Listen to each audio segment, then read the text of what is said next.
Hero FinCorp, this financial giant is dispersing a loan every 30 seconds as they claim it. So let's have a look at their financial journey. Incorporated in 1991 as Hero Honda Finlease Limited, Hero FinCorp Limited is an Indian non-banking financial company. However, due to the change in the parent company's ownership, it is currently an associate company of Hero MotoCorp. It functions in the consumer finance business and commercial lending domain. It offers unsecured business loans, corporate loans, retail loans, loyalty loans for used cars or two-wheelers, loans against assets, inventory funding and capital. Hero FinCorp is seeking new investments of rupees 2000 billion to reach 15 million customers by the end of financial year 2025. It has invited new investors to raise the amount, in which Apollo Global Management, which is a US-based private equity, is the biggest name disclosed. Hero MotoCorp, which is the parent company of Hero FinCorp, confirmed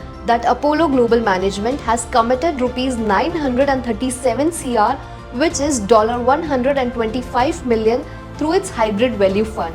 In addition, the officials of Hero FinCorp said that Hero MotoCorp has put in rupees 700 crore, which is $94 million, and the other investors to put in the rest of the money to help it raise rupees 200 billion funding. Now, coming to its financials, March 2024 revenue was rupees 8,359 crore versus rupees 6,447 crore in the previous year, which is a growth of 29%. PAT was rupees 637 crore in March 2024 versus rupees 480 crore in the previous year, which is a growth of 32%, and the EPS went from rupees 37.7 in March 2023 to rupees 50 per share in March 2024. With outstanding shares of 12.7 crore, their market cap at the current share price stands at 27,582 crore with a PE of 43.3. And recently, Hero FinCorp filed a DRHP with SEBI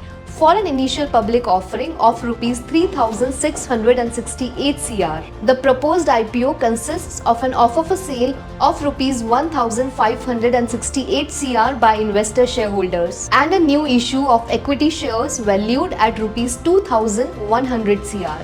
And now talking about its shareholders, these are the top shareholders owning the majority of the shareholding rights. So is it a hit or a miss according to you? Also, if you want to invest in unlisted shares, head over to stockify.net.in or drop a comment below.